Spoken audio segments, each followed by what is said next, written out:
Hi, everybody. Welcome back to the Sales on Demand Show. I'm Adam Schneider. I'm feeling good today. This is episode 88. Today we're going to be talking about expanding your thinking.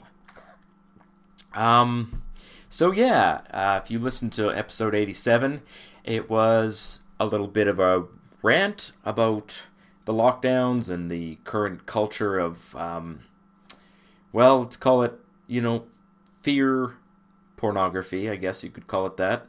But just everybody just wants to be afraid of life. Not that I'm not saying there isn't things to be concerned about and dangers to avoid, but you're not going to be able to live much life if you're living it inside your house. So that's kind of my point on that, and we really need to push back on these lockdowns too. Another thing that I've been kind of furious about. Anyway, today I want to talk about expanding your entrepreneurial mind. And instead of being a small thinking person, how to be a big thinking entrepreneur. This is something that I don't want to say I'm struggling with this, but I am pushing myself in this direction. And I'm realizing that my own thinking has been really small up until this point. And some of that comes from the fact that I've been doing, I've been working a job, and oftentimes employment is a really well-defined little box that you can shove yourself in. It's got a very defined beginning and a very defined end, especially law enforcement. It's very crystal clear what your job is, what your duties are, what are the measures of success. Not to say that you can't, be very successful, but it's just that it still limits your thinking when you work in a job for a long time. It's kind of the same in the armed forces too, which that is again a limitation that I'm currently experiencing. But I'm doing the best I can to push against the small-mindedness of government bureaucracies and just start thinking big, because realistically, nothing is holding me back now. Like, I have the entire world ahead of me in my entire life. I'm maybe halfway through my life, and I just can't help but be excited about the potential for the future. And not knowing what's going to happen is exciting, but just thinking of the possibilities. So that's kind of where I was going with this, and we'll talk about what it's signs that you're a small thinking entrepreneur, and signs and what you want to strive for to be a big thinking entrepreneur. So we'll talk about that. First, let's share with you some personal stuff. So I've actually had to basically block or unfollow some pages and some people on social media because I can't deal with their mindset right now.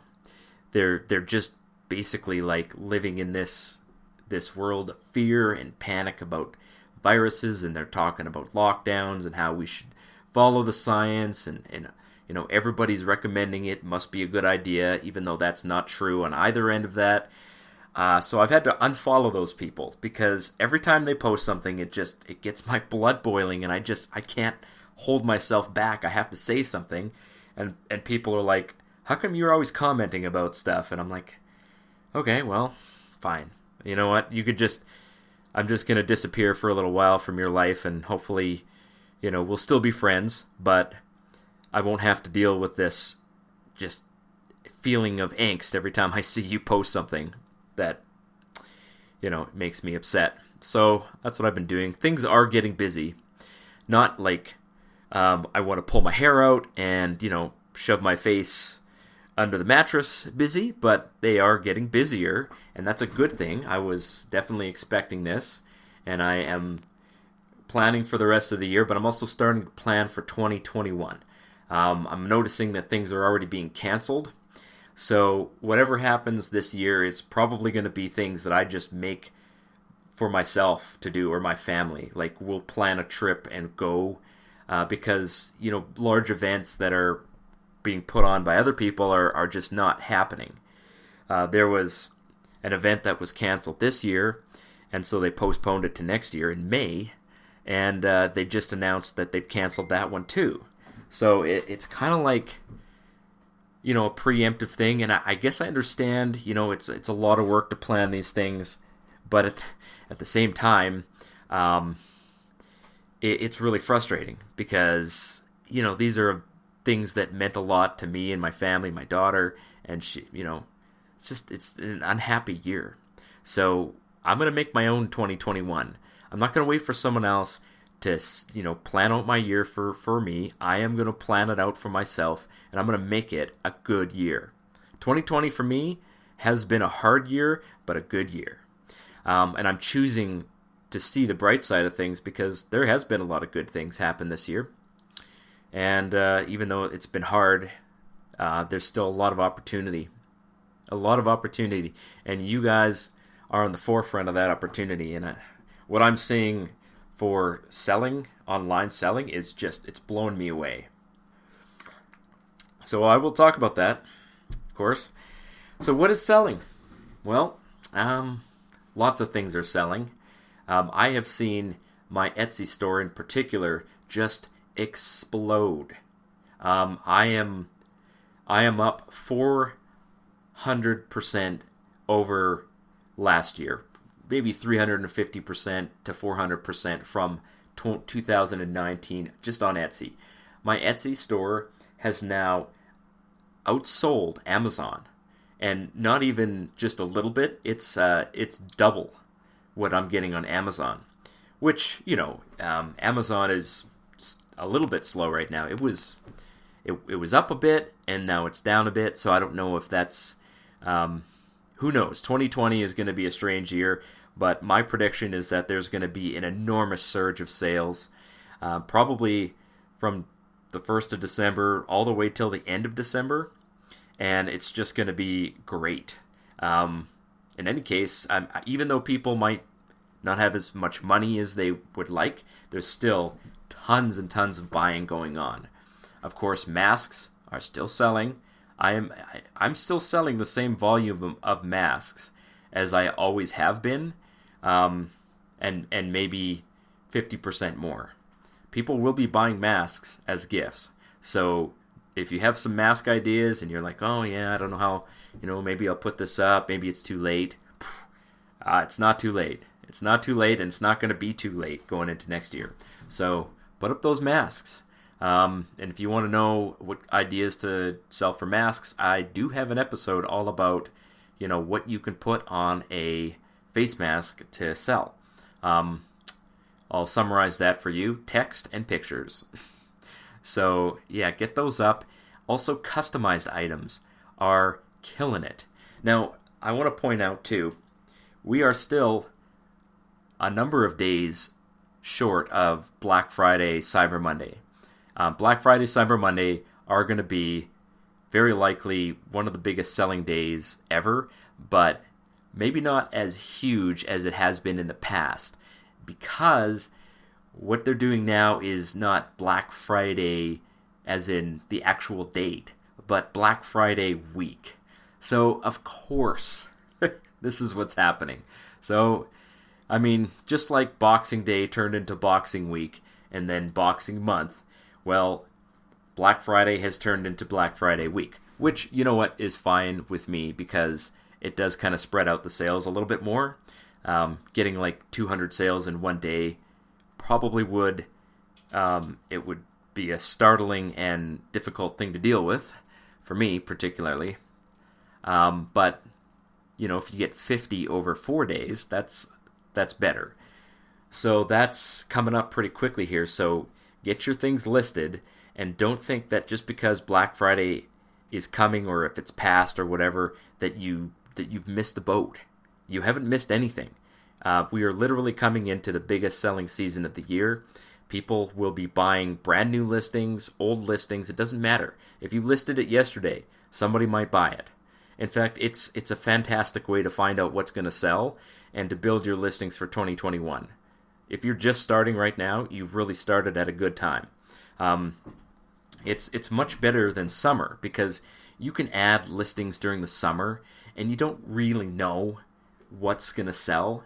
I mean, you might have an idea, but the testing that you do during the summer doesn't really pay off right away. But if you're testing something right now, you're going to know whether that's selling or not within like 48 hours. And you might get some sales from it, and you can expand that and create more products around it. So that is definitely an advantage to starting at this time of year. So get those items out, 5 to 10 a day at the very minimum. But whatever you can do, just make sure it happens. Also, I got to remind you guys, I train people how to sell print on demand. It's not just a podcast that I've got on offer. So I actually have a couple of things. If you just want a free video and some weekly tips, you can join my email list and get a video that just shows you how print on demand works. You can find that at salesondemandshow.com/start. Also, in my email list, I'm giving out a discount code for my training program, which is also I'm giving it out on the podcast here. So that the discount code for that is SOD200, SOD200. You can get $200 off the regular price of $497, and you can get it for $297. And also, of course, the first 50 people get a free hour of online mentorship and coaching, one-on-one, face-to-face with me. I will go through any listings that you have.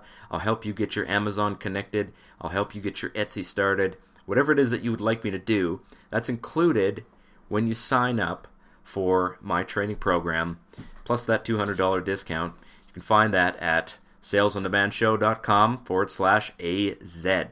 My print-on-demand A to Z course. AZ. Made it easy for you guys.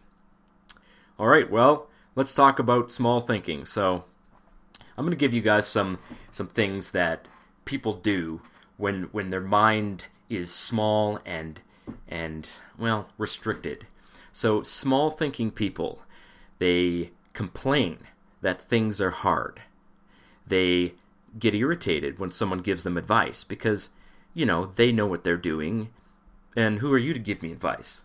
So, I used to see this a lot in law enforcement. People get irritated when someone suggests to them that, maybe screaming at that guy maybe wasn't the best idea. So people get irritated when someone gives them advice.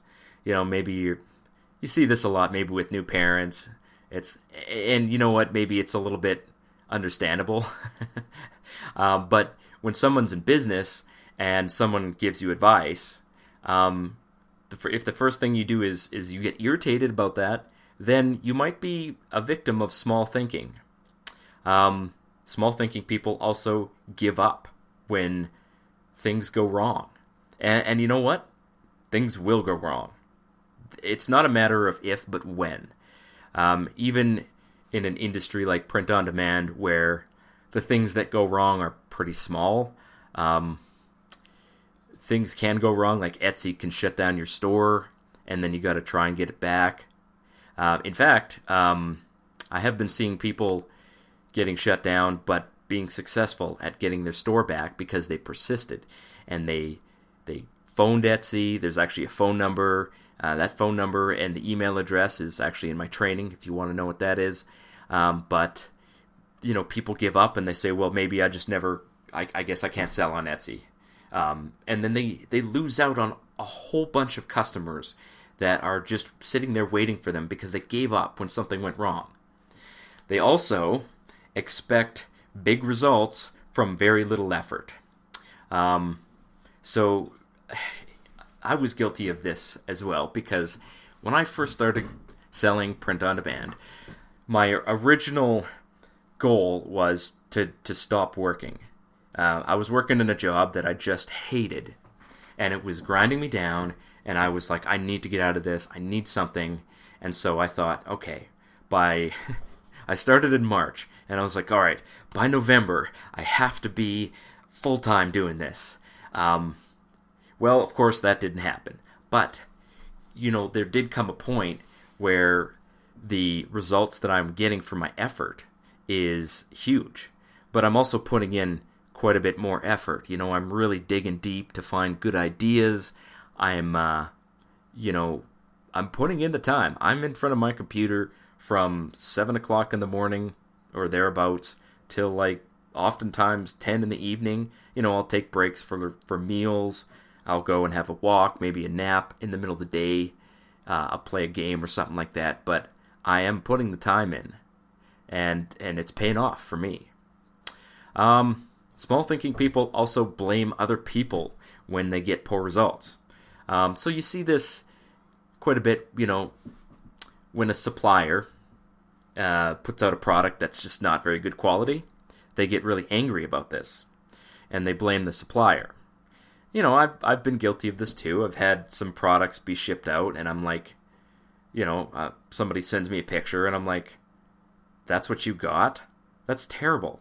That's the worst product I've ever seen shipped out. So I could be angry at the supplier and be like, you know what? I'm not using you anymore. And I have done that, actually. There was one supplier who was just consistently late with shipping out mugs. It would be like 10, 15, 17 days. And I'm like, okay, well, you know what? I can't rely on you. So I'm not angry at you, but I'm not going to use you anymore as a supplier. So that is one thing that I did, but I didn't blame them for the results. I just changed what I was doing.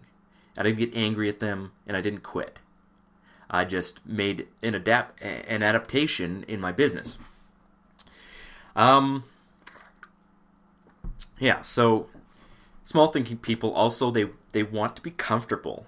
Right now, of course, in Canada, it's pretty cold, and sometimes during the day it gets a little bit nicer, and you can go outside and it's sunny and nice. But man, in the morning it's definitely not super nice. But even despite that, I'm still getting up and going to the gym and going outside and doing the things that I need to do, even though it's uncomfortable, because I don't really have a need to be comfortable in my life. As much as I enjoy being comfortable, I've adapted to not being comfortable, and I'm almost comfortable with discomfort, right? And so I'll often go out, and it's a running joke in my family. I'll go outside and I'll shovel snow in my shorts. I put on shorts to go to the gym, and I just leave them on all day, even in the winter, because I don't want to be so comfortable that I forget how to deal with discomfort. It's one of the reasons that I've stayed with the military. There's almost nothing as uncomfortable as going and sleeping outside in the cold. And, having to deal with that discomfort and lack of sleep and the stress that comes with it. But I don't want to let myself be this, and forgive me, I don't mean this as a pejorative if you feel like you're a little overweight, but fat and lazy, right? I mean, there's people who are hard workers who are also overweight, and they're working hard to make themselves healthy. But then there are people who you just know that they are, they don't have to be that way, but they are that way. Their laziness is written all over them, and you can see these people from a mile away. If there's two choices and one is just slightly more easy than the other, they will always take the easy road, even if it costs them like more money or something like that. So that's not me. I don't want to be that person. And as an entrepreneur, I can't afford that kind of thinking, because this is not a comfortable type of thing that I'm doing here. Like, there is some risk. I don't have a regular paycheck coming in. Every dollar that I earn, apart from coaching, something like that, is a dollar that I went out there and I convinced somebody to give to me. And I said, I'll exchange you this cool coffee mug with your mom's name on it if you give me $25. So here you go. Do you want to trade? Do you want to trade? And they say yes, but they could also say no. So I'm taking that risk and going and putting my stuff out there, hoping people will buy it. And if they don't buy it, then I don't make money. So small thinking entrepreneurs, they don't take very many risks, even if they can afford to take a little bit of a risk. So small thinking entrepreneurs will look at, for example, on Amazon. Amazon costs $40 to sell as a pro seller. Well, if you're going to sell on Amazon, there is no reason to not be a pro seller, except for that $40. And a lot of people look at that $40 and they're like, oh my gosh, I can't afford that $40. And so they don't get the pro account on Amazon because it costs $40 a month. And they're like, well, that's $40 that I just can't afford. Well, I mean, if you can't afford $40, you should probably go out and get a job, because you're not a very good entrepreneur if you can't risk $40. But man, I don't even know how many times I've made my $40 back. Just last year over Christmas, I made somewhere in the I think $27,000, something like that, from Amazon just in 1 month. And do you think that I would have made that if I hadn't risked that $40 for the Amazon Pro account? Probably not. So that's the kind of thing that it really restricts your thinking. If you're not willing to take even a few risks, then you're not going to find success in this business. So they blame suppliers for products that don't look like they should. They don't want to step outside of their comfortable ideas, and they don't spend time or money learning from other people. They don't trust other people to help them out with their business, and they don't want to train anybody, so they can never expand. And this is something that I've been guilty of for sure, is that I've just been I'm comfortable working alone, and I know all of the parts of my business. So rather than hand anything over to a virtual assistant, I've just been doing it all myself. But that's small thinking on my part. It's limitation thinking. And I need to move past that point. So in 2021, the very first thing I'm going to be doing in January is hiring a virtual assistant. In fact, I've picked a day, January 23rd. That's the day I'm going to hire a virtual assistant, right? That happens to be a Monday, I think. I could be a little off on the date, maybe the 24th, but it's a Monday. So I am picking that date because between now and then, I need to come up with a training program and some tasks for a full-time virtual assistant. Full-time. I'm going to hire somebody. It's going to cost me probably $500 a month, but I need to come up with not just, a reason to hire them, but some things for them to do. So I'm going to be taking some of the things that I can do, but I shouldn't be doing, and I'm going to be moving it to them. And that's going to push me forward in my business. Now, that's hard to do for me because, I'm guilty of that small thinking of not wanting or not trusting other people to help. And that's what I'm working on. So let's talk about big thinking entrepreneurs. So people who think big, they expect things to be hard, and they even look forward to it. Now, yeah, this is one of those things that's a yes and a no. When you start a business, you expect to see some hardships, but then unexpected hardships come along, and you're like, oh man, like it's still frustrating, but getting past the hardship and overcoming the obstacle gives you this rush of adrenaline, and you're like, yeah, kick that thing's ass, and you just move forward past it. You don't balk and like turtle up and bury yourself under a bunch of pillows. You just understand that there's going to be some hardships. Maybe things will cost more than you thought they would. Kind of like, when you're building a house, right? Anybody who's ever built a house probably knows that things never go the way that you expect them to. Suppliers don't show up on time. Maybe the concrete guy shows up early and he's not ready to lay the concrete. Just things go wrong. So building a house can be a pain. And it's the same thing with building a business. It can be a pain. But man, the payoff is great. Like, I don't have to answer to anybody. I answer to my wife. insofar as she wants to know that we're going to pay the bills this month. And I say, don't worry about it, honey. We got lots of money in the account. Look at all those zeros in there. So we're good. But beyond that, I mean, I answer to myself. And I also, that's good and bad, because if I don't expect something from myself, then I don't do it. If I don't push myself, then nobody else is.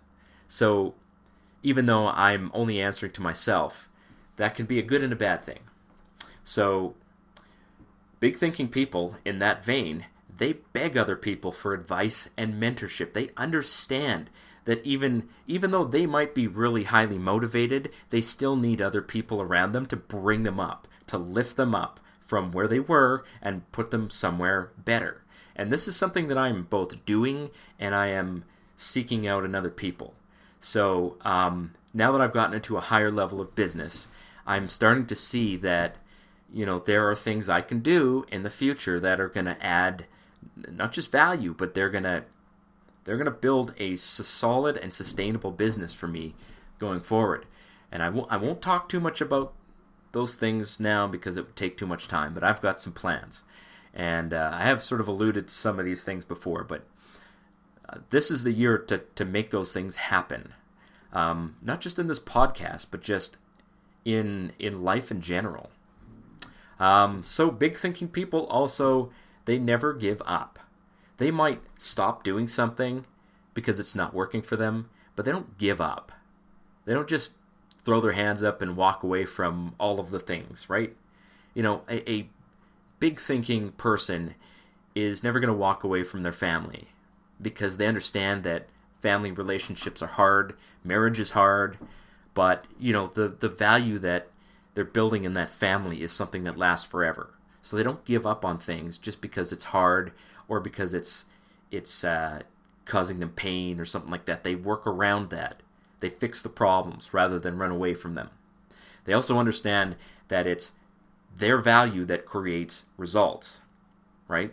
So instead of being irritated that they made a mistake, or instead of, no, that's next one, sorry. I talk with, people who are like socialists or whatever, like that kind of mentality, and they believe that just existing, just someone's existence on planet Earth means that they should be entitled to receive certain things.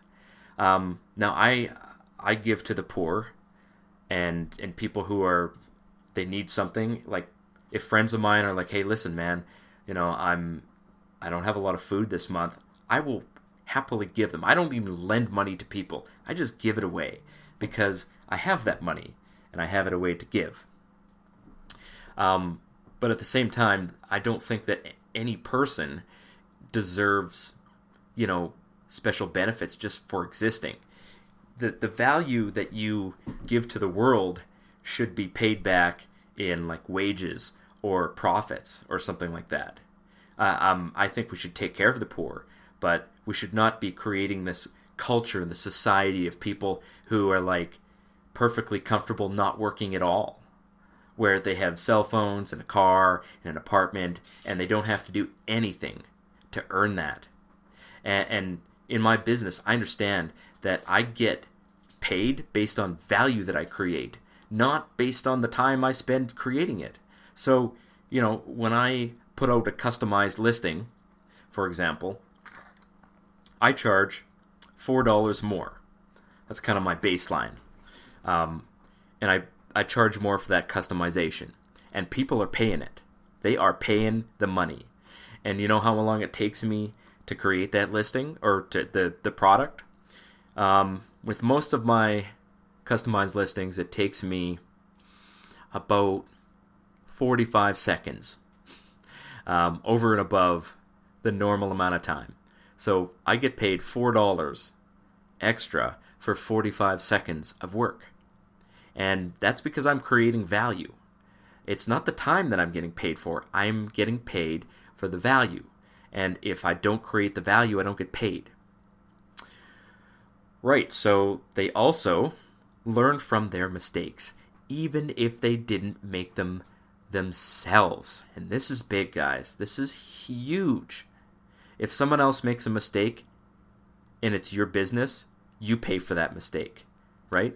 So just today, I had a product that was damaged on delivery. And it was just a random thing that happens. Like, it was packaged well. It was a coffee mug, and it's in one of these foam clamshell packages. And these foam clamshells, we call them clamshells because they're like two halves, and you open it up, and there's the mug. They are the sturdiest packaging that you can get for a coffee mug. But they're still not perfect, right? And things will get broken. And it's not your fault that it broke. You didn't kick it. You didn't, huck it out the door or hurl it at the driveway or whatever. It was not your fault, but you still have to make it right. And you also learn from those mistakes, right? So you fix the mistakes and you learn from them. So if you've got a supplier and they are, their packaging is awful, well, maybe you need to improve the packaging, or you need to be your own supplier, or something like that. So these are things that you learn from. Even if the mistakes aren't yours, you still have to learn from them, because it's your business, ultimately. So big thinking people are also, they are content to go through hardship and privation if there's a future payoff. So, for example, compare doctors to business people. So a doctor goes through medical school, and I say doctors because they're notorious for getting into huge amounts of debt. They make lots of money, right? But they are also the most indebted people ever. And you go to a doctor's office and you're going to see nice cars lined up, right? But when you go to someone's business, if you look outside my house, for example, you're not going to see any Porsches or nice cars. I even sold my motorcycle. Like, I just don't need nice things, because I'm trading nice things now for nicer things in the future, or for a bigger business in the future. So I'm happy dealing with hardship now, knowing that there's future payoff, right? Just the fact that I'm building a business that's going to survive, potentially a financial crisis. That is a future payoff that I'm happy to work hard now and to deal with hardship now to, see those benefits down the road. So big thinking entrepreneurs, they set big goals and they push themselves to achieve those goals. They don't expect the same thing every year. They're never satisfied, but they do enjoy the game, right? I mean, ultimately it is kind of a game. And if you see it as a game, that makes it fun. It makes the whole, outdoing whatever you did last year, it makes it fun. And you don't get this in a job. You really don't. Even if you're working a job and you're doing this on the side, this can still be quite a fun game. Like, to see how well you can do one year and then be like, okay, man, I did pretty good this year, but I want to outdo myself next year. So I'm going to do this thing, and that thing. I'm going to keep listing. I'm going to keep, I'm going to hire a virtual assistant to help me, and I'm going to add more products for FBA. So big thinking people, they want to break things, and they see the world around them as a puzzle to be solved, rather than as a series of dangerous obstacles. And this is why this whole COVID thing is driving me bananas, is because people, like, every time you walk out your door, you are taking a risk. I mean, actually taking a risk. For example, I like to ski, right? I like to swim and I like to ski. I often think about the fact, when I put my hand under the water, that if I accidentally breathe in some of that water, I could start choking and actually drown. Swimming is dangerous, but it's also fun. So I don't want to avoid the fun things just because they're dangerous. And I don't want to stay away from the world just because there's some danger involved. And there is quite a bit of danger out there. I mean, the average life expectancy is 76 in Alberta here. For women, it's 81. I guess women they just don't take as many risks as men.